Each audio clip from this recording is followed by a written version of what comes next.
একটা গ্রামে চন্দ্রা নামে এক মহিলা বাস করত। ও রোজ মা লক্ষ্মী দেবীর সেবা করত, কিন্তু ওর ঘরে রোজ অশান্তি লেগে থাকতো।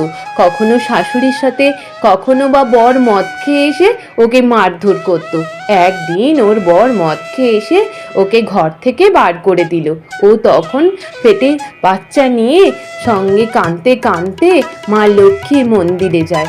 ওখানটায় বসে সারাক্ষণ কান্নাকাটি করতে থাকে। হঠাৎ এক অচেনা এক মহিলা এসে জিজ্ঞেস করে, বোন, তোমার কি হয়েছে? অমনি ওই চন্দ্রা সব কিছু কথা খুলে বলে। তখন ওই মহিলাটা বলে, তাহলে চলো, আমাদের বাড়িতে চলো। তারপর ওই মহিলার সাথে ওদের বাড়িতে যায়। ওখানটায় যাওয়ার পরে চন্দ্রা বাচ্চা প্রসব করে। চন্দ্রা বাচ্চা কোলে নিয়ে মহিলাটাকে বলে যে, চলুন আমরা মা লক্ষ্মী দেবীর মন্দির থেকে ঘুরে আসি। অমনি ওই মহিলাটা বলে, মা লক্ষ্মী দেবী মন্দিরে নয়, তোমার ঘরেই রয়েছে। সঙ্গে সঙ্গে ওনার আসল রূপ মা লক্ষ্মী দেবী দেখায়।